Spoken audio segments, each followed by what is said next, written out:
Okay. Another early day. I've already done it. Okay. Right off the bat, I did it. I don't have any notes for Elysium, but I looked at the ground anyway. I'm looking at my We're the Millers notes to talk about Elysium. Woohoo! Just move these over here. It's the tiniest notebook known to man. It's like he might as well be a court stenographer at this point. Okay. For some reason, Elysium's not getting a very good early reaction. Really? And I think the problem is people are... District 9 was not expected at all. Like, No. it was kind of like... We had that standee, and they were kind of... When I first saw the advertisements for District 9, I thought it was a horror movie of some kind. It played off like one. And then it came out. I didn't see it in the theater. I didn't see it for a long time until after it came out. But people were just insane for it. Oh yeah. Like, not that this matters anymore, but it was like in 2-digit numbers on IMDb's Top 250 for a while.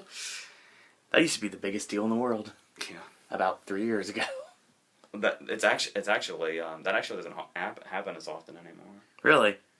But yeah. So far, we're in August. The only 2013 movie on that list is Star Trek. An interesting one to pick. Well, you know how. But given the board, not surprised. Yeah, you know the way people do that. Yeah. But anyway,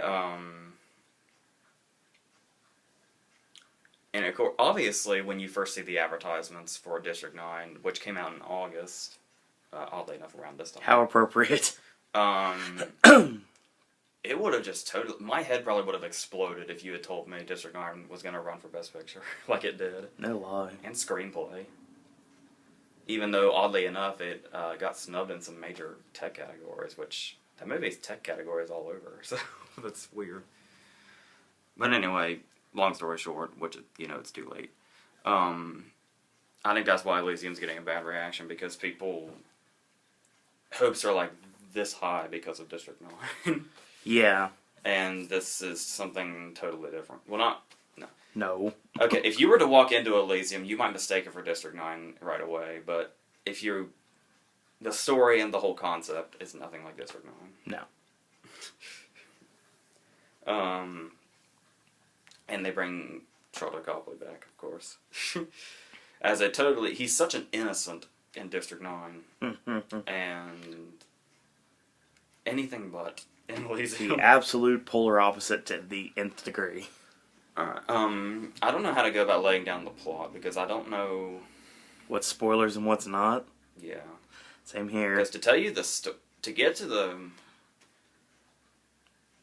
When they get to the point in the plot that the trailer tells you is the movie's plot, is like an hour in. Yep. And a lot of stuff happens before that. Indeed it does. The trailer just says Matt Damon's sick and has 5 days to live, so he's got to break into Elysium. That's it. And? They don't go into... William Fichtner got no trailer time. None. And he is a major, major player in this scheme. He's in... The one shot of him saying, you have no idea what you're doing, is in the extended trailer. And that's it. Because William Fichtner always plays important business types that are not able to be trusted. See The Dark Knight and Heat. Yeah. And he just recently put a villain on The Lone Ranger. It's true.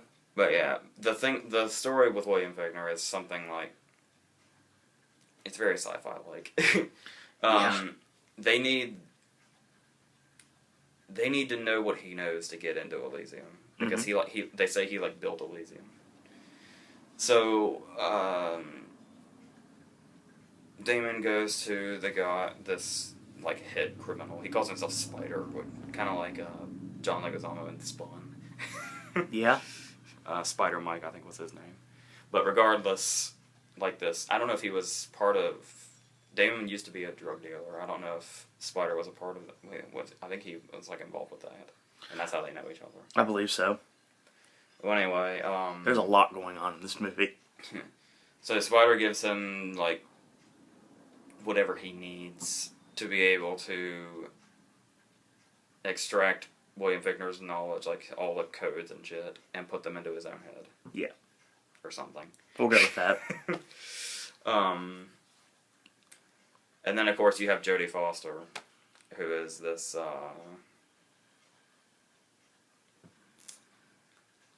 yeah, it's too early in the morning, I gotta think. Okay. This was late when we saw it last night. Yeah. Jodie Foster basically is, would you say she's in charge of security? I guess you would say that. She also has, like, she talks to the president. Well, she's trying to overthrow the president so she can take over his spot. And of course that doesn't bode very well for anybody involved. Well, regardless, basically she's the one that hires Sharlto Copley. Yes. And his job is basically to blow up people trying to sneak into Elysium. With no remorse. He's immigration control. To say the least. If only we had border guards like him. No lie. It'd be a great country for Zeb Coulter to live in. So anyway, and then it goes from there. A lot of the things I've been hearing a lot of the critiques I've been hearing are about Jodie Foster. People say this is the worst performance of her career, and she just is not a villain kind of person. Mm. Which people say we got hints of in Inside Man. Yeah. I think it was Richard Roper. Richard Roper is like a massive, massive fanboy for Jodie Foster, and he said that she sucked at it. Ooh, that's bad. I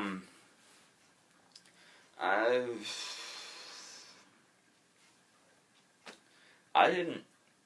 Maybe because I was, anticipating the worst performance I've ever seen in my life. I didn't really find her distracting. I mean, I can see why. Here's the thing, though. It might be the way she's written, to be honest. Okay. Like her, I mean, of course, it's her fault that her deliveries are wooden, but she has lines that I can't really imagine somebody with, a massive personality saying. She's just kind of there to give orders. This character is very robotic. So, yeah, she's one of the few villains in the movie that's not a robot. Very true. Maybe that's like symbolism. We throw that word around way too much lately. Yeah. So, well, that's the thing is whenever, you want to defend a movie and something makes absolutely no fucking sense, you just call out symbolism. That's what it is. Gee. Yeah, I do like this movie. I think it's fucking wicked. Yeah. This movie's gruesome as fuck.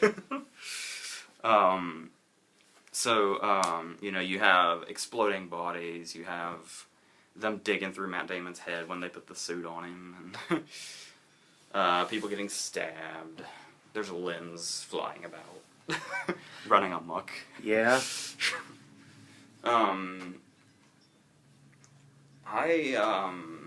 I might get crucified for this. I'm not positive. I probably should have watched District 9 before going into Elysium, but without having to, I haven't seen District 9 in maybe a year or two. You need to rectify that. I might prefer this, but I don't know. They're so different, though. Yeah. The thing that people love about District 9 is the original approach it took, the documentary style. Mm-hmm. Because they're talking about fucking aliens looming over Johannesburg in Africa. Yeah. And, the interviews in the documentary style make this whole thing, seem extremely like it's really happening. Yeah, of course. And Elysium doesn't really take, an approach that has original, but it has enough original things in there that I like the robot parole officer that I'm pretty sure was from Total Recall. And I'm pretty sure we're the only ones in the entire theater that laughed at. Yeah, I gotta bring that up. Something interesting that I heard somebody mention was, Neil Blomkamp could possibly be the new Paul Verhoeven. That's a very good point. Because Blomkamp's movies are kind of going in that very divisive. Some people think they're a masterpiece. Some people can't stand them. Of course, there's Showgirls, but if you want to stay on topic, Verhoeven also did Total Recall and Starship Troopers. Yeah. And you can kind of get a little bit of that vibe. He's not. The trouble with that theory though is Blomkamp seems to be taking things really seriously. Whereas I think Verhoeven has an intentionally over-the-top style. And that's why people love him. Yeah, of course. You could say Copley's character, Kruger, is intentionally over the top. Yeah. Like, I love that. They kind of ruined it because they did it twice with another guy. But the scene in the trailer you see where he flips the car. Mm-hmm. And while you see, like, the car crashing, he flips it off. That got a laugh from the entire theater. It helps because it happened in silence. Like, it's one of those dramatic silences, and that's when he did it. Yeah. That was great. Yeah, I'd also heard... That's when you know you've gone way over the top. Copley is another one of those characters where his performance is either getting raves or people say it's just as bad as Jodie Foster's. I liked seeing him play this part because it's so unexpected after Wickus. Yeah, no lie. And it kind of leads you into... I'm hoping it doesn't steal the thunder from Old Boy. Because he was a very interesting casting choice for that movie.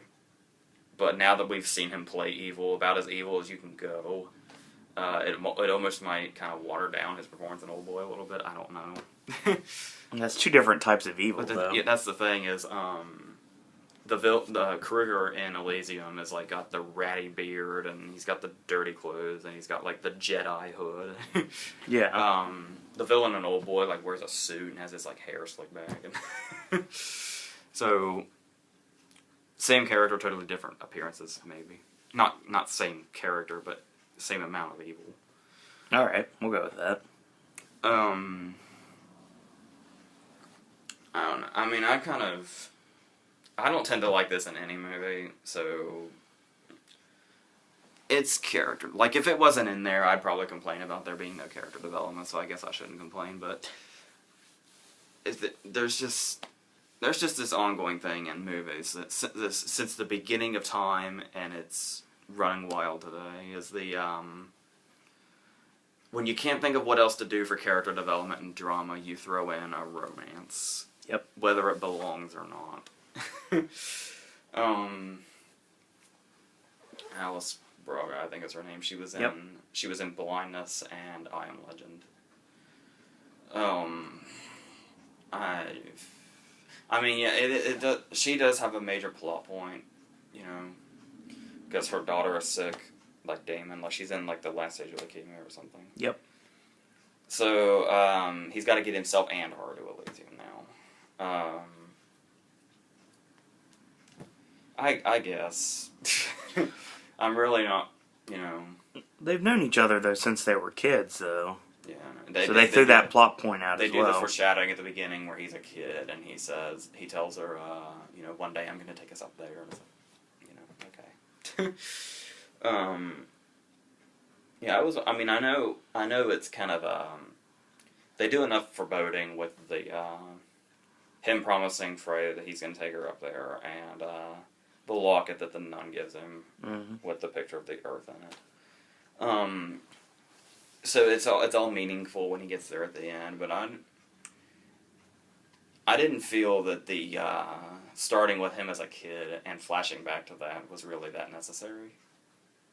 Even it's just to add it just basically brought, you know, dramatic gravitas. And it's a good way to bookend the movie too. I guess. I make it sound like I'm shrugging this movie off, and I actually liked it quite a bit. Yeah. The action is really good, and the effects. Effects are amazing. Regardless of review, obviously reviews don't matter when you talk about effects Oscars because Transformers got nominated every year. Yeah. And I think won once. I believe so. So, yeah. There's also some, did I miss some supporting? Diego Luna. Did I mention all the other supporting actors that someone would know? You mentioned Luna, you mentioned Fichtner, you mentioned Braga, you mentioned Copley, Foster. No.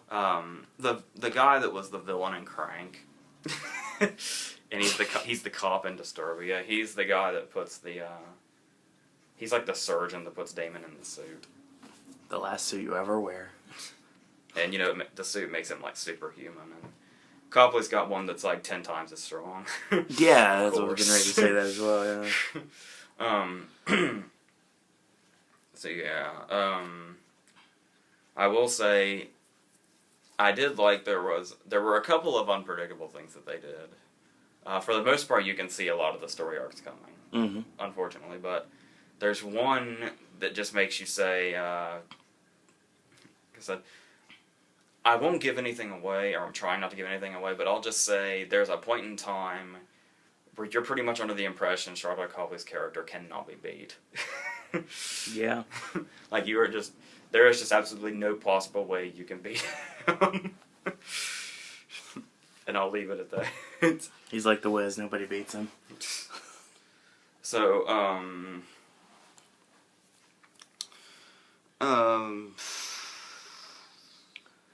yeah. So, yeah, I'm back to the Igloo. Now, he's basically just Damon's friend. And he's, you probably saw him in Ito Amatombian or Milk. Hopefully you didn't see Casa de Mi Padre with Will Ferrell. Yeah. So, you know, but anyway, yeah. He's, you know, he's a really good actor, but he's just kind of there to be the friend here. So, yeah, it's fine. Going back to what I said, it doesn't take itself too seriously. No. It's not like a Nolan movie or anything. But, like the scene in the trailers, when he's with the parole officer, and it's like, increase in heart rate detected, would you like a pill? And then Damon starts to imitate him. Change in speech pattern, are you being sarcastic and or abusive? Again, the only people in the theater left of that. It is illegal to be abusive to a parole officer. They broke out the billy club and just like whacked him in the arm and took him down. They extend his parole. I don't know what this movie's going to do as far as making money, because there were a lot of people in there. It's supposed to, as of this moment, we actually get updates every week about what the box office is supposed to be. And as of this moment, Elysium is supposed to take the box office this weekend. I'm not sure if it will, but it's supposed to. Apparently We're The Millers making a lot of money too, so it's... Millers could come back. It's a very good possibility. Plus it has a 2-day advantage. Yeah. It'll definitely open in the top 5 without question. So Wolverine, you're going to drop down a little bit. Yeah, District 9 made a lot of money, if I remember correctly. It did. It was a huge word of mouth movie too. Yeah, I'm wondering what's gonna happen, because District 9 was able to do that just as it is, and Elysium has Matt Damon's name attached to it. Correct. So I don't know. I'm not sure. Because, you know, that's the big thing lately, is people say that movies won't make money if they don't have a big name in them, but that's obviously not true. That is true. I don't know why people, like production companies, insist on still saying that. So, yeah, that's it. It's pretty wild. Like I said, if you're gonna see it, prepare yourself, because it's gruesome as fuck. Yeah.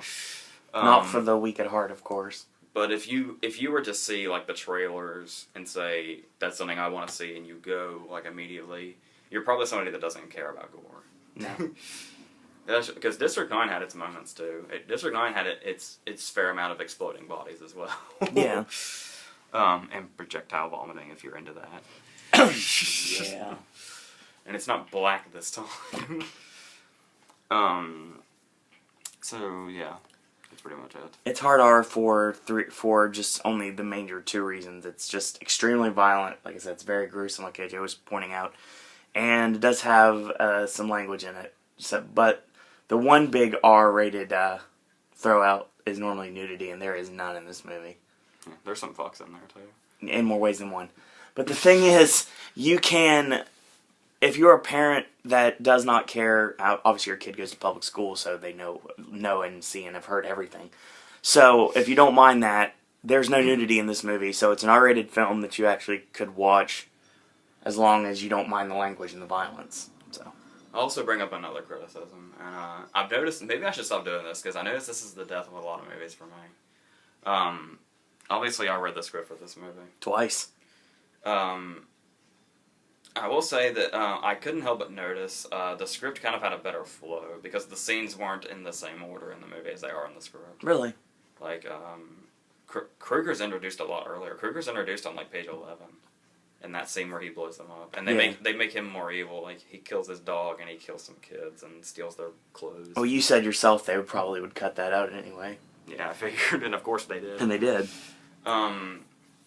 So, yeah, we can have them, toying around with Matt Damon's brain and have, like, bodies exploding, but God forbid we suggest that he didn't kill them, like, they didn't say that he killed them, it was suggested.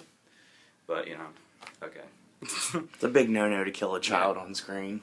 They describe Kruger's his shack, and he's got, like, women's clothes laying around from, like, we're suggesting he killed them too, because I guess that's what he does. He kills them and takes their clothes and, like, tears them apart and looks for money. Well, it's mentioned right in his beginning introduction that he is a rapist. Yeah, he had a whole list of things. But that's the only time it's ever mentioned. And it's never really acted upon at all. There is the scene in the ship with Frey where he says, I always wanted a wife, and he's, like, saying they're going to be his family. That's weird as fuck. Especially looking at him.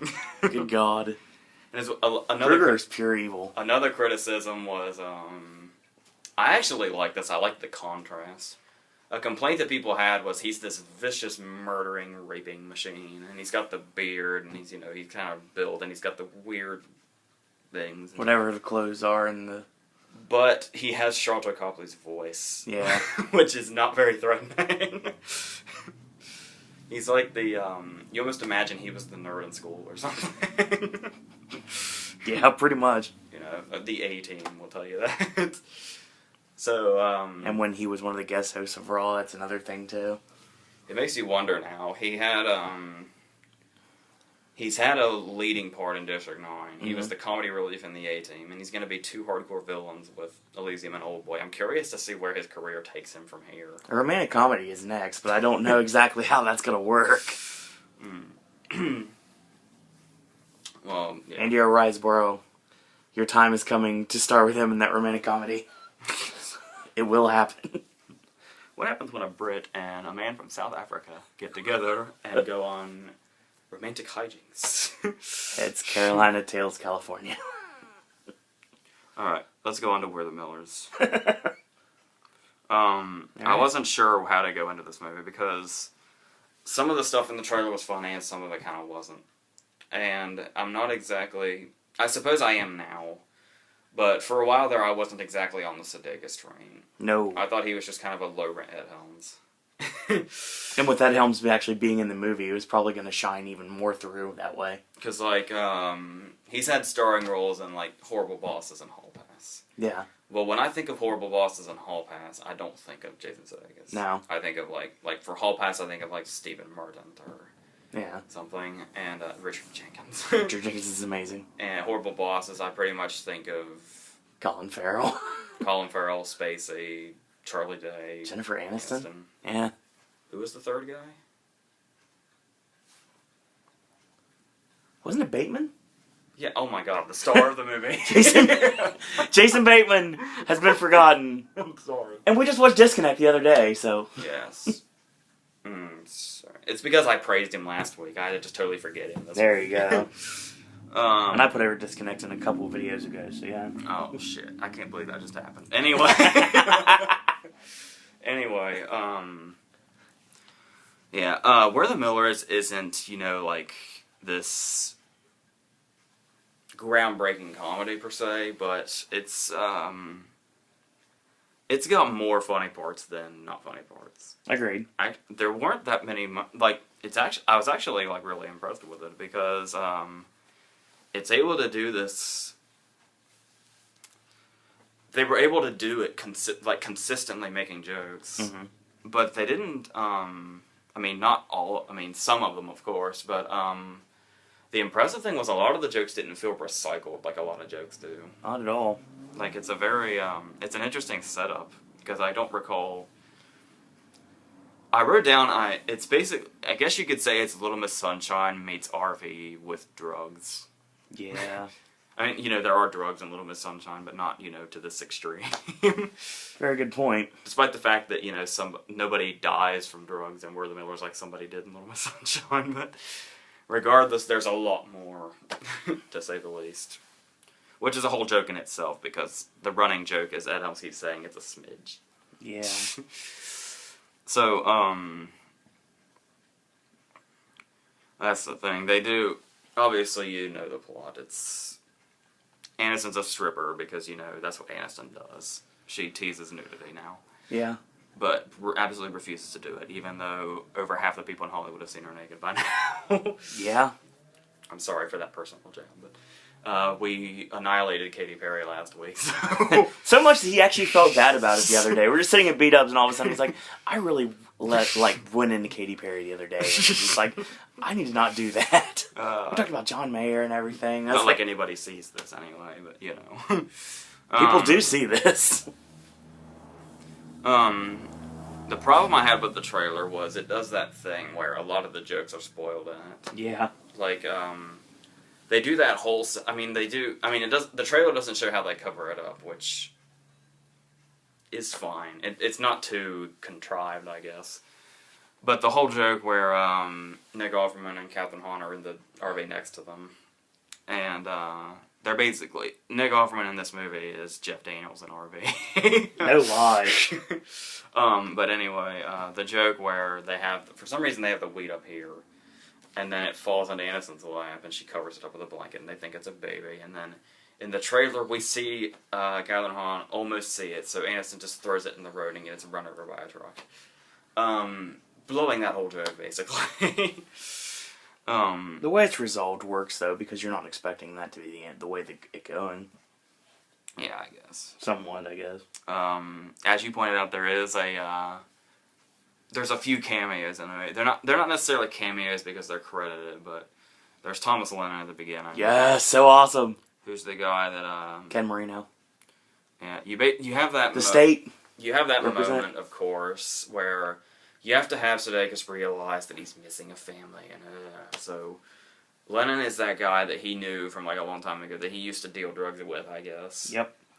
And they this is the second movie in a row where I've assumed somebody did drugs with another person. Sold drugs with another person. It's not a drug video, folks. Maybe it is, who knows? And he's talking about his family life. He's got that... I don't know what that is. I guess it's like a window thing that everybody has now that's a picture of a family. What is that? I see it on so many cars now. Yeah. It's like a back decal, yeah. It's like a family of stick figures. Yeah, we've got them at Disney, too. It's funny because they're all wearing mouse ears. Is that like some kind of trend? I think everyone's got them now. It's like your whole family. They even have them for pets, too. I was not aware of these things, but okay. But the whole point of the scene is basically to say, Sudeikis is dead end, and he's still selling drugs, and he's like in his mid-30s or something. Yeah. He lives in the apartment building with Aniston and the kid from Narnia. I don't know his real name. I've got it right here, so don't worry. Will Poulter. Yeah. And Emma Roberts is this homeless girl that hangs around. She claims over and over again she's not homeless, but we never see her go to a home, so... She stays with friends. That's what she says, exactly. But anyway, so it goes from there. And there are... Yeah, it is consistently funny. I was surprised. Yeah. Like, there's the other two cameos are... Yes, I'm looking at it right now. Say it. Louis Guzman. Louis Guzman is Eric Estrada in literal Chips wear. Shows up as a cop on the side of the road on a motorcycle. It also reminded me of Edward Norton's cameo in The Invention of Lying. Yeah, I can see that too. And there's this particularly funny scene where, it seems kind of obvious, but it was still funny because obviously the whole point of the movie is to use Jennifer Aniston as eye candy. Yes. And of course it's funny to where he suggests that in order to let them pass, he wants somebody to blow him. Yep. And he kind of raises his eyebrows. So everybody, points at Aniston and says, go do it. And he says, no, he wants Sudeikis to do it. So Sudeikis gets the kid from Narnia and makes him do it. Kenny up front. It's a lot like the scene in Jay and Silent Bob with Diedrich Bader. It's extremely. It's the same exact scene, even down to the payoff. Ooh, what a lovely tea party. Ooh, what a lovely tea party. And then, of course, it brings the joke up later where they're trying to get him to do something, and Sudeikis says, "Dude, you almost sucked at the cop's dick earlier."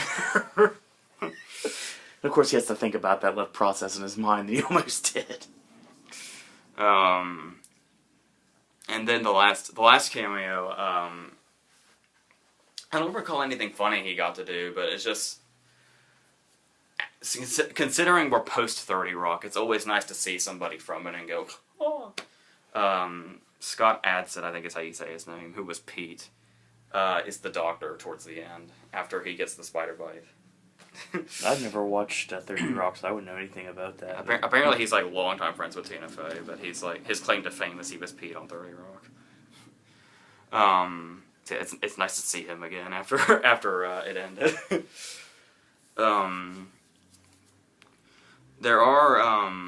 There's the really funny Pictionary scene, which that's the thing. They do blow some of the jokes in the trailer, but then they go on, and I'm gonna be a hypocrite and blow those jokes in this review.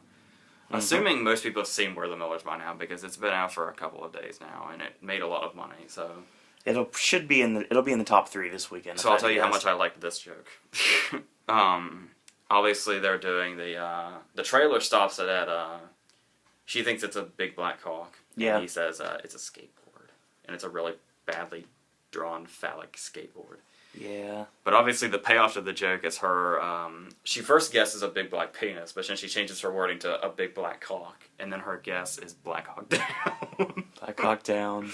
One of the best, I hate puns, more than life itself, but my god, that made me laugh hysterically when she said that. There are 3 things that bothered me about this movie. Two. 2 big ones. Okay. The first one that really bothered me was I really liked the fact that the scene with Lennon made you think they were going to go the sentimental route. Yeah. For the most part, it doesn't. No. They all hate each other, but then they get along. They sing to TLC like you see in the trailer. Yep. And all that. They actually just show the kid from Narnia in the trailer doing his thing, but it's actually a whole thing they're all doing. I like the way the scene plays out in the movie versus how it does in the trailer. Yeah, which of course there is a payoff during an outtake in the end credits. One of the best things I've seen this year, except for the ending of the end of the world. This is the end. This is the end of the original title. Yeah. This is the end ending. The trouble is I was really happy because they weren't going the obvious route of having love story? Something blossom between Sudeikis and Aniston. Yeah. We're rolling into the end. We're in the last 20 minutes. Yep. And just from out of nowhere, this starts to happen. Yeah. Because they don't, I don't know. I guess they feel the need to have the story peak or something. That late? But the thing is that nothing really led to this. No. It just kind of started to happen because, it was... Well, there's a dialogue point when they're having the conversation with Catherine Hahn and Nick Offerman, and they're talking about, how did you guys meet?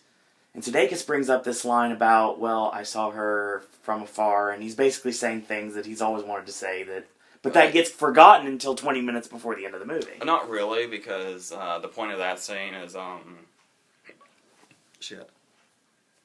she had a really expensive painting that was her grandma's or something. Correct. And he fucked it up while trying to move it for her, and that's something that they've always hated about each other. And this, you think it's going to be that moment where they're like, maybe we do like each other, but they actually it further delves into their hatred for each other, which makes this even more not make sense because I don't know why that had to happen. It starts out sincere, and then it's oh wait, no, we don't like each other. Okay. See, but 20 minutes before the movie's over, yeah. And it's just totally random. There's no lead into it at all. And the scene where, maybe it happens in the one scene, because I forget what they're doing, but they're in the RV and they're just kind of doing whatever, and then, you know, something happens. And did it happen, like, within that scene? I don't know. Anyway, the other thing is, I could just be, I don't know, maybe if I was prepared for the fact that this, well, okay. This movie felt way too long. Oh, yeah. Like, maybe this isn't the movie's fault. Here's the thing, the scene in the trailer when they're with the drug guy, and he said, who I'm pretty sure was also the villain in The Last Stand, by the way. Not really. I'm saying, you know. I'm saying what he's done other than this. When Emma Roberts says, we're not really a family, and he says, she's not my wife, she's just a stripper, and he says, prove it, and she does the strip. When I saw that in the trailer, I assumed that was the ending. So I guess when that scene came, I was expecting it to end, but there's still, like, half an hour or more. Yeah, at least 40 minutes, because there's... But it kind of felt like, after that point, it started to feel like they were kind of tacking things on. Like, but then, of course, you know, you have the spider bite, and the, I think there was one more scene that hadn't happened yet, but regardless, even though it made it feel long, and I was like, is this the ending? Because, when that scene happened, there was so much stuff that was in the trailer that hadn't happened yet, and I was thinking about that stuff, and I was like, well, shit, how are we going through all of this? How do we go from here to make all this happen? Oh, that's it. They escaped, so there has to be an ending. And, of course, they escape the drug guy, but then, for no damn reason, he has to show back up at the end. When they could have just, you know, ended it about a half hour early. Which, you know... People tend to like long comedies, though, as long as they're consistent. Because, you know, you have, like, these really long, drawn-out movies that take themselves way too seriously, and you have hilarious comedies that are only, like, 80 minutes or something. When it should be the other way around, but, you know... That's just the thing. And that also was dragged out by, he said something like having to get the drugs to Ed Helms in 4 hours. He only had 4 hours. Like, it went from, like, 5 days to, like, 4 hours. Yeah. And, I mean, of course, you know, later he says the 4 hours were up, but I was thinking for a while, when he said we only have 4 hours, a lot more than 4 hours passed before he finally said, well, our 4 hours is up. You know, just stuff like that. But for the most part, I think people will... You know, we go into that whole subplot with Emma Roberts and that kid that was Jay... from the Jay and Silent Bob movies, if he was played by Channing Tatum. Yeah, no lie. I'm pretty sure that kid was doing a Channing Tatum impression. And he's this massive tool and all that. That's an understatement. His name's Mark L. Young. So, yeah. But I think most people will probably get a kick out of this. And like it and not care if it feels too long. So I think it's just the trailer that made me think it was too long. So, you know, there's that. He does nothing but TV shows, and he was in the movie Sex Drive. I forgot that movie existed. I didn't, because someone brought it up the other day. People on Twitter, and I was like, why? People know that movie exists. Yes. They were talking about Miss March, too, which was my worst movie of that year. Okay, so yeah, I think people like We're the Millers just fine. Yeah, it was good. Apparently it's getting a decent response critically, so... We'll see how it goes, I guess. From the frying pan into the fire. Okay. Positivity's dead for this video. Yeah, our next movie is Percy Jackson. Let me start off by saying I'm actually in the minority, apparently. I didn't like the first movie much at all. I was really, really bored with it. But people liked it, and it made a lot of money. The weird thing, though, is it's a franchise movie that made a lot of money, yet for some reason it took them 3 years to make another one.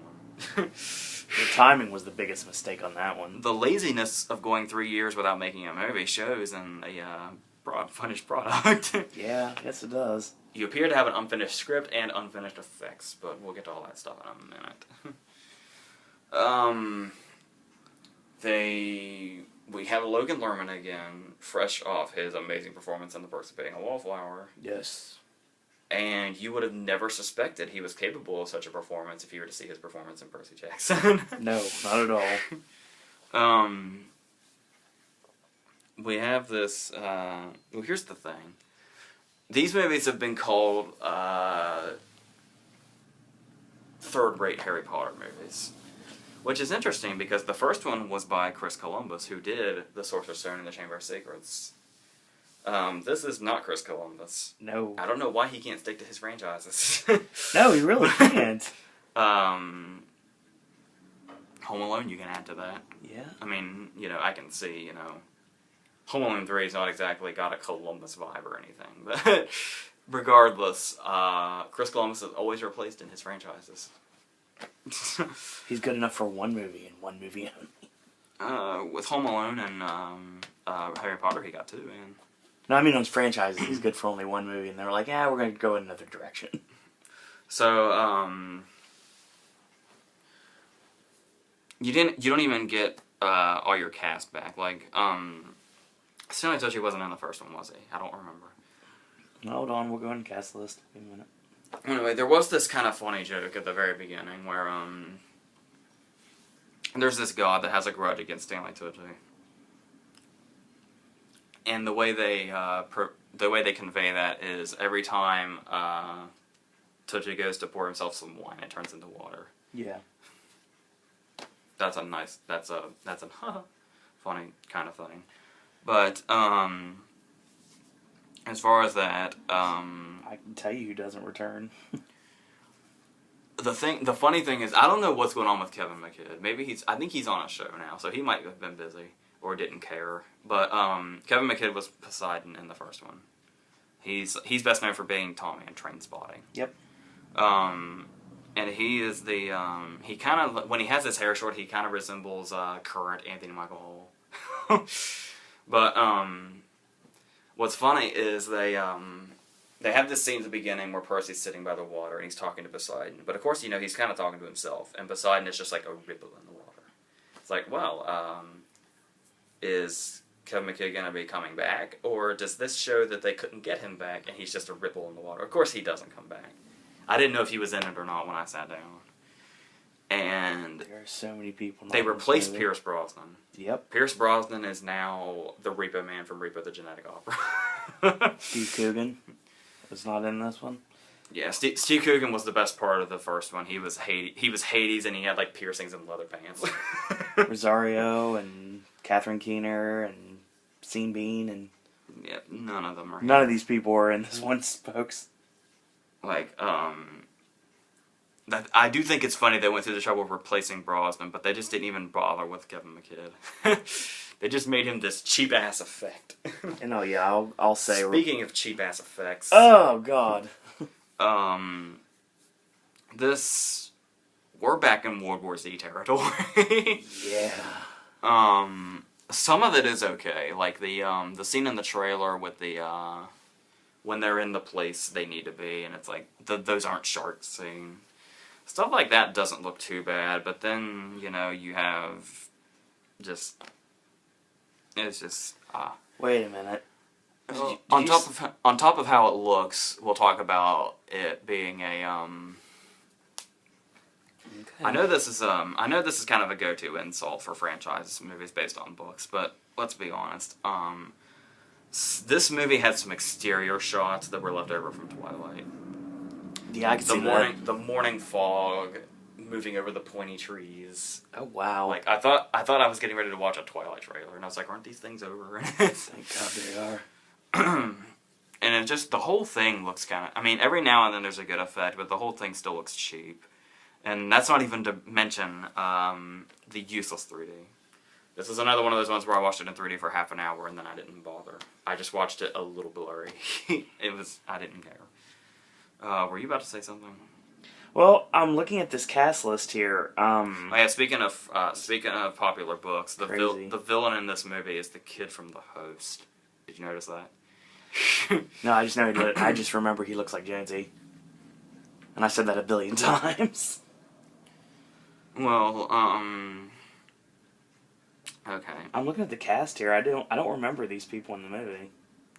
We have, we do have Nathan Fillion. Yes, for one scene. Yeah, he's only in that one scene in the trailer, and he is really funny. Like he always is. Like, if you watch interviews with Nathan Fillion, he's, like, funny all the time. He's got the nodding here joke, and the, going from his little work outfit right into a suit thing. But yeah, there's never enough of him in movies. It makes me want to watch Slither again. Or I'm not a Serenity fan or anything, but now of course we're talking supporting characters. First off, we have this character it's Percy's half brother. Yeah. And he's this Cyclops. A really, really bad CG Cyclops. Like they you remember when VH1 did I Love the 90s? Yeah. And they were talking about Waterworld. And whenever the interviewees were talking, and they were talking about Dennis Hopper and Waterworld, they really badly photoshopped Dennis Hopper's eye onto them. That's what the Cyclops looked like in Percy Jackson. God.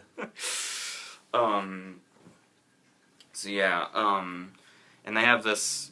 He turns his face is normal for a little bit of the movie, and then it goes back pointlessly. He has this mist. They do this whole thing about him, it's not about him. He's not a monster and stuff like that. But then they go through the trouble of, making him look human. Okay. His hair, he reminded me of Charlie Hunnam in Children of Men in appearance. Yeah. And he, of course I went to The Dark Knight for a minute, because there's this point in time for a while where they're sitting in a boat. And Percy's talking to his cyclopic half-brother, and he says, "You're not a monster." And in my head I went, he's just ahead of the curve. Nice. And of course, you have that horrible cancer to the movie industry, Brandon T. Jackson. He had one funny part. He was Al Pacino in Tropic Thunder. Yep. Everybody says that. Even when you see reviews of Big Mamas, people say, this guy was Al Pacino, for God's sake. Yeah. He knew how to bring actual comedy in that movie. But yeah, that was a fluke, apparently, because he's used his popularity from Tropic Thunder to just do the worst shit he can possibly find. He was one of the voices in Wreck-It Ralph, but the thing is I'm pretty sure it was one of those moments where there's a group of characters, and Ralph runs by them, and they all say something in unison. He's one of the voices talking in unison, and that's all his job is. He was a snake. I remember seeing that, and he got no lines at all. He just stood there like, will work for food, basically. Yeah. Anyway, the plot. The plot. They need to find the golden fleece. And they gotta go into this place that's basically, they have another name for it, but it's what we call the Bermuda Triangle, is what they said. Yeah. And something involving this girl that, dies, and then she becomes a tree. Okay. Going back to how much I hate Brandon T. Jackson. Yeah, there's a plot. Talia dies. There's a tree that comes up. Oh, wait a minute. Let's talk about Brandon T. Jackson again. There is a... Okay. There's this giant... He was a Cyclops too, right? He was this giant Cyclops, and they had to distract him. Yeah. So, Brandon T. Jackson poses as a Cyclops, and what he does is he appears to have made this one eye out of paper and taped it to himself. And this passes off, by the way. And he makes it like he dresses like a woman. He puts himself in a dress and a wig and all that. This is fucking... Pointless? You know what? If you wanted to do that, why not make the girl that's in their little group put the fake eye on and pose as a woman? But no, we gotta have Brandon T. Jackson because he's the wacky sidekick. So make him do wacky things like dress and drag. But then there's kind of a disturbing line. I know it's just a throwaway line to go, ha ha ha, but, the thought of it freaked me out. Alright. It grossed me out. I know I'm overthinking it, but I'm just saying. That just happens here. We know this. Just go with it. You guys should know that by now. Obviously the ruse eventually is up, and the Cyclops realizes that he's not a woman, he's Brandon T. Jackson. And the Cyclops' line is, "You're a dude? Well, that explains a lot." What were Brandon T. Jackson and this Cyclops doing? that something would need explained. Oh my god. It's like Satan has Saddam Hussein in South Park. Oh god. I'm sure your mind didn't go there. I guess that's just me. I'm It weird might. like that. It's the sleepiness, I'm pretty sure. And Sean Bean wasn't. I know you're going to give me crap for this. I called him Scene Bean. It's a joke between the two of us. Sean Bean is uncredited in this movie. He actually is. His voice does come out once. I'm reading the cast list here, so yeah. Scene Bean's actually a joke from long before I met you. I said that when I first saw Goldeneye when I was like 7. That's funny because I didn't know you back. Obviously, I did not know you back then, and we brought that into the friend group. So interesting. I did not know that. Yeah. I'll bring up what Will brought up about. I didn't even put together the first Percy Jackson as a reunion between Bond and Trevelyan, Zeus, and whatever the fuck Brosnan's name was. And we take us back to Hall Pass right quickly, of course, because Alexandra Daddario is actually the girl in the movie. You know, young Kerry Russell? I know I'd seen her name, but I can't think of, She was in Texas. The Texas 3D remake earlier this year. Oh, yeah. Oh, shit. Is she the one that says, do your thing, cuz? I believe so, yes. Alright, let's just kill her, then. Someone almost did, but it didn't work out that way. So, anyway, okay, yeah. I talked about this during Pacific Rim, and I'm going to bring it up again. Okay. There's one thing that I really hate. As much as I love Pacific Rim, it made me throw Pacific Rim the middle finger briefly. The thing was, the dumbest fucking thing anybody can do. Like I said, some movies like The Avengers make a joke out of it and make it work. Mm-hmm. But one of the most annoying things of all time in any movie ever is when you suspect that a major character might be dead. Yeah. And you have to lay there, you have to sit there and stare at them while they're laying there dead and cry and wait for them to wake up so the music can come on this nice, pleasant note. You can go, oh, thank God that was close. It's like, we almost lost Commissioner Gordon. I guess you can bring people back from the dead just by crying over them. And it just makes them snap out of death. They were just sleeping. They were tired of being in the movie and they had to take a nap. I understand. That happens fucking twice in this movie. Oh, God. Yeah. One of them isn't a case of them laying there. One of them is, this Percy's brother, the Cyclops, gets shot and falls into the abyss, Gandalf style. Yeah. And then just magically comes back and doesn't explain how. And then, of course, the ending. Yeah. All that shit. This movie bored the shit out of me. I was struggling hard to stay awake. Yeah. Well, much like the first one. But I like the first one, too. That's the problem. But they just... Oh, God. These movies just don't work for me. I don't know what it is, but...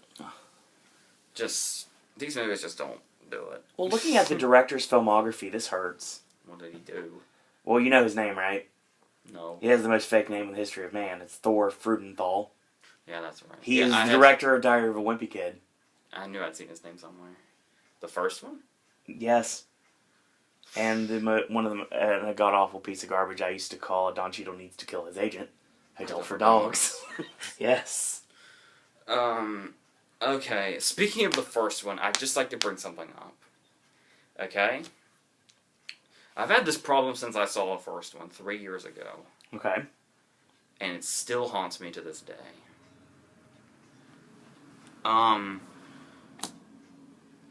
In the first movie, Percy's mom was Catherine Keener, I think. Correct. And she had a boyfriend played by Joe Pantoliano. Yes. Joey Pants is his name to pretty much everybody. Yep. Even when he won his Emmy for The Sopranos, Michael Chiklis called him Joey Pants when he called his name. He's always going to be Titus Sinclair to me. Yeah. For obvious reasons. Well, here's the thing. Joey Pants' character in the first Percy Jackson is a dick. Yes. He's the mom's boyfriend's character, so obviously he's a dick. Yep. By cliche. So, what happened was, I don't recall anything too extreme that he did. He was verbally abusive. Yes. I think that's about as bad as it got. Pretty much. Okay? Well, here's the thing. The very last scene of the first movie is this comeuppance scene where they put Medusa's head, after they cut it off, in the refrigerator.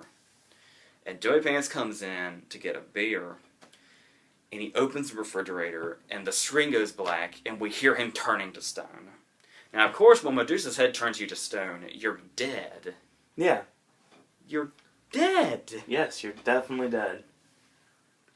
In no place in this movie do they talk about the repercussions of having killed this guy whose only crime was being verbally abusive in such a horrible manner. They took it way too seriously, I guess. There's not even a moment where Percy says, you know what? There was a time in my life where, like, they could have said, like, hey, Percy, you got any regrets in life? Well, there was one time where my mom had a verbally abusive boyfriend, so I stuck Medusa's head in the refrigerator and turned him to stone and killed him. Perhaps I went a little too far. Yeah. But no, Joey Pants' character's death, this horrific death, imagine the experience of that, is played for laughs in this PG-rated family movie.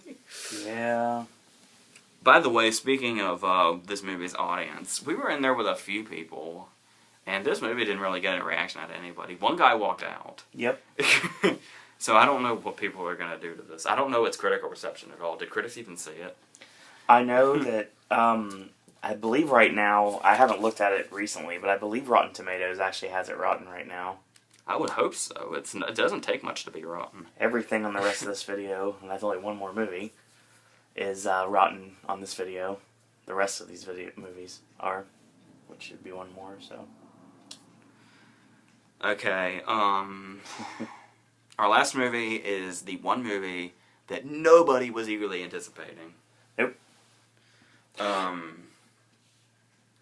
And I am the Disney guy, as everyone knows. So here's what happened with Pixar.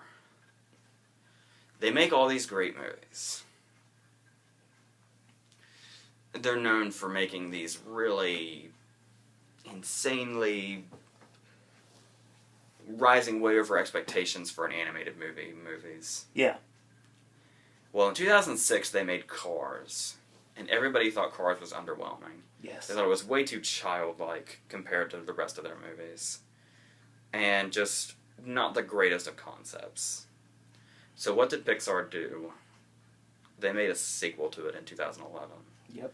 Instead of making, more original ideas or sequels to their more beloved movies. They made a sequel to their least beloved movie. Yep. So when Cars 2 came out and nobody liked it, with the exception of a couple of critics. I think Roger Ebert really liked it, but apart from that, people tended to not like it at all. And thought they were just milking it. Milking what was already not good. So, how did they respond to that response to Cars 2? They basically made planes and then took their name off of it. That's exactly and tried to hide.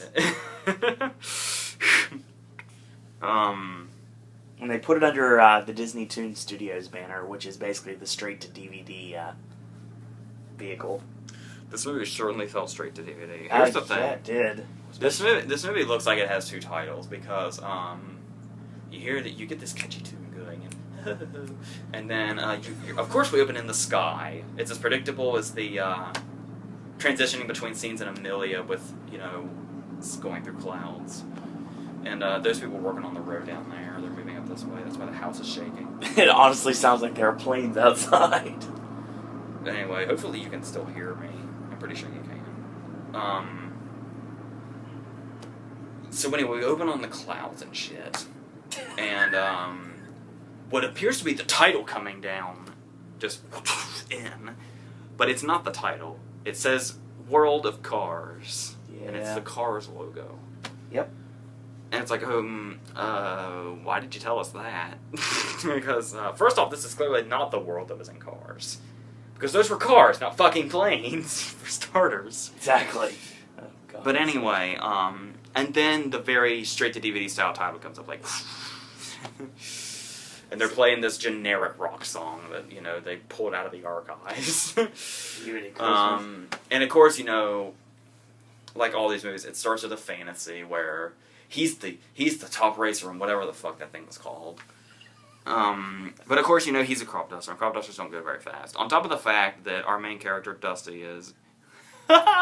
he's a plane, and he's afraid of heights. Isn't that great? I understand. Okay, I know I gave credit to Turbo about taking the kind of obvious idea of a snail wanting to be a race car driver. Yeah. Two polar opposites. Yes. So they thought, why not have a plane that's afraid of heights? Ha ha. So, speaking of Turbo, and speaking of cars too, and cars for that matter, I'm getting really sick of seeing animated and inanimate object. Well, not animated. Snails aren't inanimate, but animated movies about things that race. I don't know why this is so long, but okay. And of course, you have the old mentor character. That's Stacy Keach. Yeah. You know, really needing the money. Yeah, people tend to associate him with the Cheech and Chong movies. I think of he's if I remember correctly, he's Cameron in American History X, the leader of their neo-Nazi group. So you know, there's that. There's a lot of things wrong with this movie. The people, I couldn't get a feel of the other people in the theater, but the family next to us was loving this thing. Yeah. They're laughing at everything. Like, okay, they're kind of, okay. Here, the thing that's, ever since Shrek, I think, it's been really in, you know, the in thing to do, to have, you know, things that your parents will like, that the kids won't notice, while the kids are laughing at whatever the fuck, the slapstick and shit. Yeah. They're really scraping the bottom of the barrel, but this guy was falling right into Disney's trap. There's this cool plane that has, he eventually gets disqualified, but he has this plane like illegally souped up, and his name is Fonzarelli, you know, like that. Hey. There's nothing more to it than that. Nope. But nevertheless, I hear the very gullible man next to me laugh hysterically and say, Fonzarelli. Okay. Yeah, because because it's Fonzie, because of Happy Days, that's like, it's his name's Fonzarelli. That's great. I guess that's what that guy was thinking. And then the little 3-year-old child looked up at him and was like, "Daddy, stop watching Nick at Night." It's like, it's funny to me because the child doesn't know what Happy Days is. Yeah. So, whatever. God, that wasn't good. And I hate Brad Garrett. I really do. I think he's annoying as all get out. In the movie or always? Always. I don't like Really? Brad Garrett at all. Why is that? His comedy just seems like it should be coming, like the voice sounds like it should be coming from someone else. In the movie, it kind of turned me off even more because Brad Garrett's voice comes out and it sounds like somebody else I know, but I can't pinpoint who I'm thinking Javier of. Bardem. Yeah. When Javier Bardem says... Yeah, it is. Damn, that would have been better. Okay, here's the thing. That would have been a lot better. We're getting sidetracked on planes for a second. Doesn't matter. This is actually good. The scene in No Country for Old Men, after he's done the coin toss with the convenience store clerk, Yeah. he mind fucks him and says, "Don't put it in your pocket." And then he says, It is! He says, okay, here's the thing. He says, "Don't put it in your pocket, bro. Get mixed in with the other quarters and become just a coin." And he makes this face. I'm pretty sure he morphed right into Brad Garrett when he makes that face. Oh man, that's it then. Which it is line. If you want to like Brad Garrett, watch that video on YouTube of him hitting a paparazzi. That video is pretty funny. Okay, I will watch that. I still need to watch Harry Styles getting hit in the nuts too. I haven't got a chance to see that yet. The paparazzi tried to make a big deal about it because he had like a gash on his forehead because like he had a camera up here and Garrett like hit the camera and it hit the guy in the head. Shouldn't have been there, guy. It's really funny because he's egging Garrett on and Garrett's walking over to him like going, "Let's go, bro." That's great. Yeah, you gotta track it down. It's funny. I will. It's like there's a reason Brad Garrett wasn't in trouble for that. At least as far as I know. Okay, anyway, so to bring on the comedy, we meet the other racers. And pretty much every other plane is a stereotype of some kind. Oh, yeah. You have a British stereotype, you have a Mexican stereotype, you have a French stereotype, and you have an Indian stereotype. Yeah. And those are all the characters, by the way. And of course the big bully as well. That wins everything. Yeah, the green one. The green one that's basically Michael Keaton's car from Cars. He's even green. Which is hilarious you mentioned him as Michael Keaton because it's Roger Craig Smith, the guy that did Batman's voice in the Ark of Origins video game. And you can definitely tell in a lot of those scenes. That was for you, Will. Yes, it was. Okay, so, here's the thing. I was really, really excited to see Elysium. And we watched this right before Elysium. So really, Planes was just an obstacle to me. Planes was an hour and a half we had to wait from the get-go to get through Elysium. That was like watching the Best Exotic Marigold Hotel before Men in Black 3 last year. But it wasn't bad. Yeah, well, here's the thing. This movie is really boring. Yeah.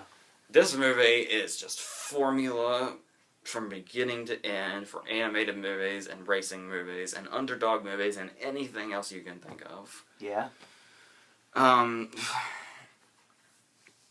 then you have, I've got the cast list right here to help. well, here's the thing. Here's a couple of things, okay? For starters, we'll start with obvious. A particularly really obvious scene is, Stacey Gage's plane is this, he's fraudulent. That's kind of a twist, but... You're watching this video, you don't care about planes. Nobody cares about planes. Nobody. It's like a joke to the movie. That's the reason Pixar took its name off of it, obviously. And that's the reason it got released not as a Disney movie, but a Disney Toon Studios movie.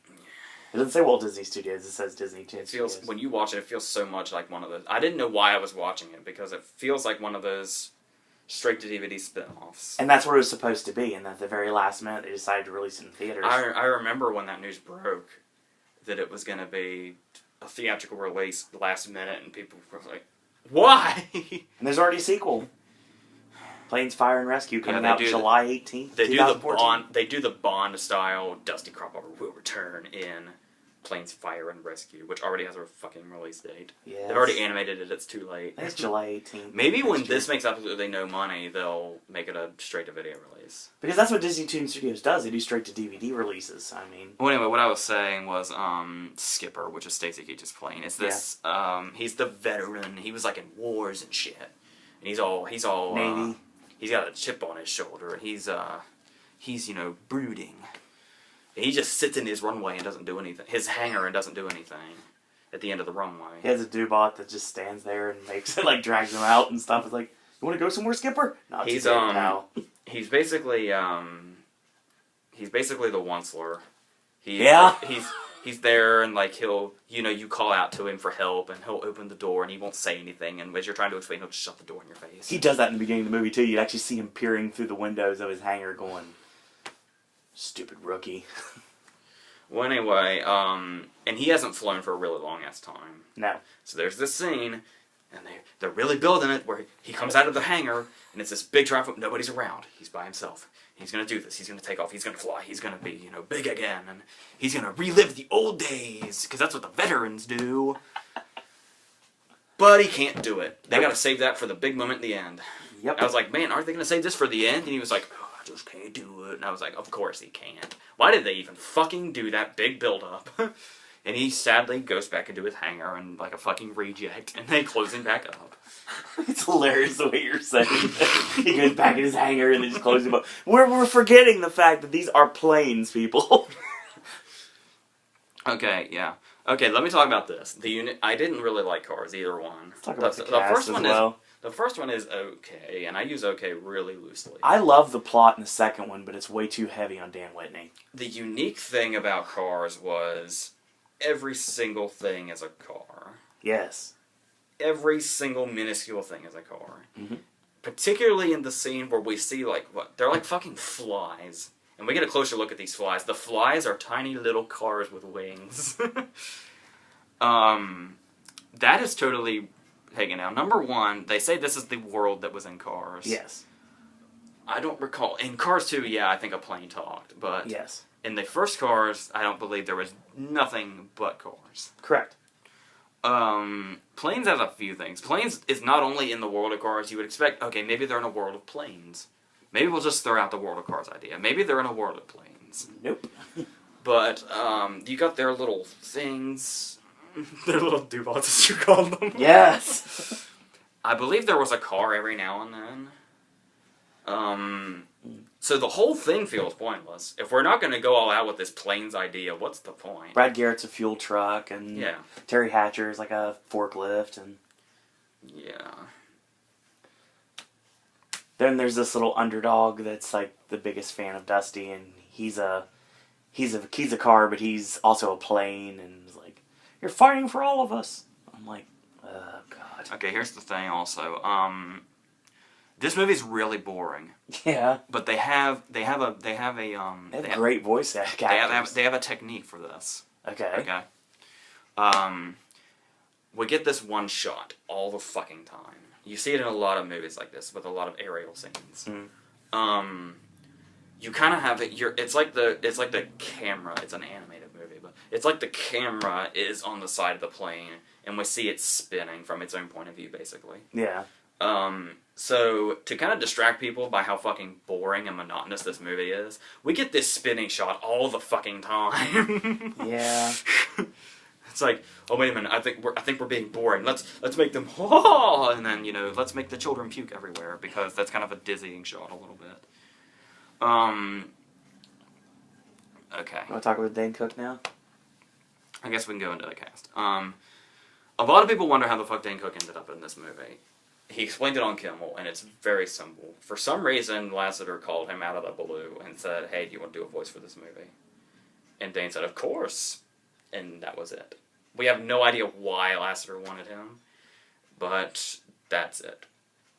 And yeah, it's very popular to hate Dane Cook. Like, there's people online that want him dead. Yeah. Just for doing stand-up. But I've always liked his stand-up. He got me through... Vicious Circle got me through a lot of hard times. Heartful Swallow was also good, too, and... But this... Well, here's the thing. This isn't really his thing. Like, this was kind of a sudden thing to just kind of throw on him to be a voice actor. So, he's not, like, bad. He's not bad at all. It's just, there's not... I'll just blame the movie. I think it's funny because, I mean, his voice is unmistakable pretty much, but it's also forgettable to the point that you don't realize it's him. Like the first trailer, like when the first trailers came out and Dusty Cropphopper spoke for the first time, I mean, I could tell right away it was Dane Cook because I think I introduced this entire town to Dane Cook, to be totally honest. It's like we were talking about with the Smurfs, about four out of work voice actors that could be doing this job. Yeah, no lie.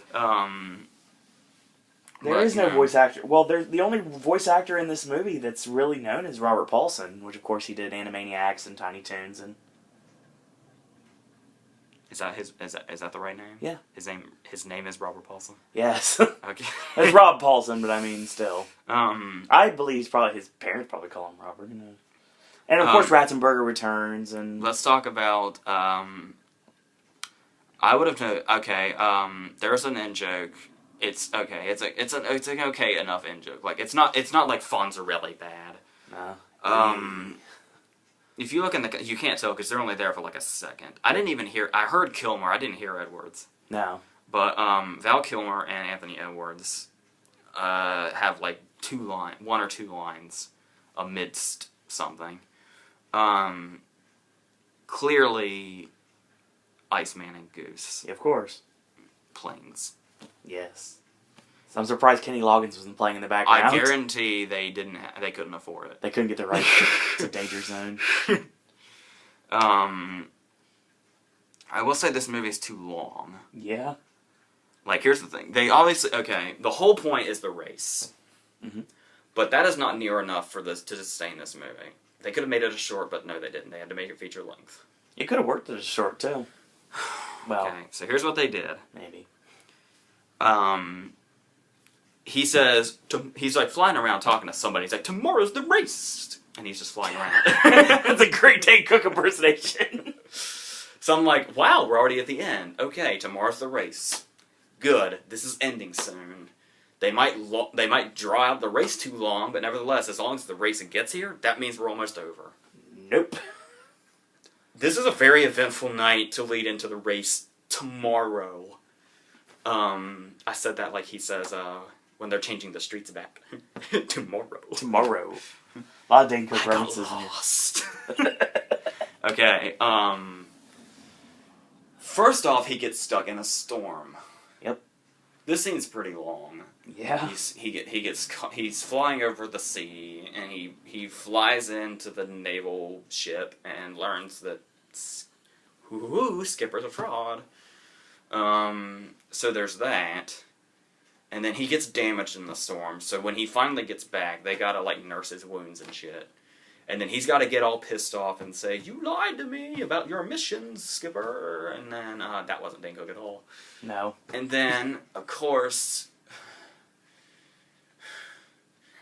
we have to do this thing where Skipper explains his missions, and we get this whole this very, very dramatic flashback to, like, World War II style war. Like Red Tails. Yeah. It's exactly what came to mind when I saw that scene. I expected to hear the actual line. It's the Nazis, get them! I believe was the first line in Red Tails. Yep. That movie's like almost 2 years old, and I remembered it. Yeah. You remember a lot. So, more from a lot later. and we have to go through all this, and then he and Skipper have this little thing, and then he's like, oh, Skipper, I never knew. And then we finally get the race.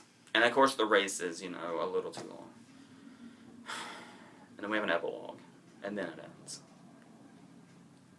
And Planes Fire and Rescue will come next year. There was one funny line in this movie. I actually thought it was really funny. I didn't laugh out loud, but in the inside I was going, that's great. Because it's true. They have this joke on technology. Of course, like I was saying during this verse, I can't fucking keep up with this shit. Because it's just going and going all the time. Flue tube, fly pad, all that stuff. There's a scene where a guy has a sky pad. Yeah. And it gets broken. Mm-hmm. And he's like, no, my sky pad! And the guy's response is, what are you whining about? There's going to be a new one in 2 weeks anyway. Yeah. That is funny. That's very true as well. And So- topical. So, there was that. That was it. One crack at modern technology was the only funny thing about this movie. And if I remember correctly, that was both, that was Ripslinger's, like, hench planes. Like Ned and Zed, which were both voiced by Gabriel Iglesias. Yeah. So he basically had to say that to himself. Yeah. Alright, I'm done here. I mean, there's some good voice cast in this movie that's very wasted. And like you told me right away, Julia Louis-Dreyfus. Julia Louis-Dreyfus is a big one. It's the French woman. She's a French-Canadian plane. I mean, I think Julia Louis-Dreyfus is sexy, and I think a French accent might, even increase things. But nevertheless, why not get Marion Cotillard or something? That would have been bad. They couldn't afford it. Um, Then, of course, you have John Cleese as the British plane bulldog, and Carlos Azraqui as El Chupacabra, the Mexican plane. So, I mean, your boy Sinbad's in it. Yeah, Sinbad's a commentator. For some reason, he's a commentator, and then he's the person that has to go get Dusty after the disqualification. Yep. He must, I don't know what all, and he comes back at the end, too. Yeah. He's got a lot of jobs. After Celebrity Apprentice probably did. It like skyrockets his career to a movie called Planes. How appropriate. This isn't going to skyrocket anything for anybody. No. But Dane Cook need not worry because he's about to get back on tour, so he'll be fine. Good, because we've been wanting like new Dane Cook on tour for a long, and maybe that'll probably lead to another special. I don't think he hasn't had a special since Isolated Incident in 2008. Okay, we talk a long time about how they have the documentaries, and they have these full-length concerts and full-length comedy specials. Well, I mentioned this when we talk about Kevin Hart, since he has one every single week. apparently. And a movie. And yeah, he has a movie or a comedy special every single week that's released. Well, then you take it back to the day when Dane Cook was on top of the world. Was it 2000?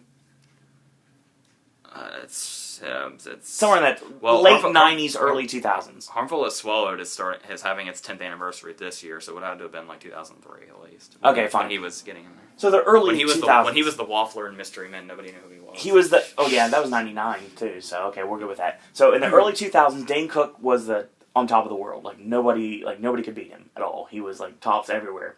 He was selling out Madison Square Garden and world tours, everything like that. Now, can you imagine if you had a Dane Cook special back then that was brought to theaters? That would have done really good business. And they never went with that. Just like these musical documentaries, you didn't have one on Britney Spears and NSYNC and Backstreet Boys before they got big is when this stuff started happening. As weird as it is, the only type of, I wouldn't say documentary style, but non-narrative movies about real people that bring in a shitload of money are the Jackass movies. I agree. I think that's it. I don't think concert movies do that well either. Even if here's the thing about that. The interesting thing is you'll notice when you watch Dane Cook's specials, he has these massive sold out shows everywhere, but his movies make no money. Yeah, it's weird. Where are his fans when his actual movies come out?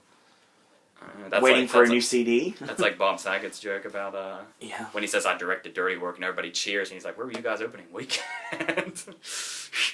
Yeah, I love that movie. And one day we will talk about it here. So anyway, we're done with this video. Next week might be very interesting. Jesus. So let's talk about what's going on next week real quick so I can let the viewers know. Okay. The Butler. Yep. Kick-Ass. Yep. Paranoia. Yep. Jobs. Yep. Fruitvale Station. Yep. The Way Way Back. Yep. Crystal Fairy. Yep. Lovelace and Prince Avalanche. Yep. Lois and Prince Avalanche came out this week.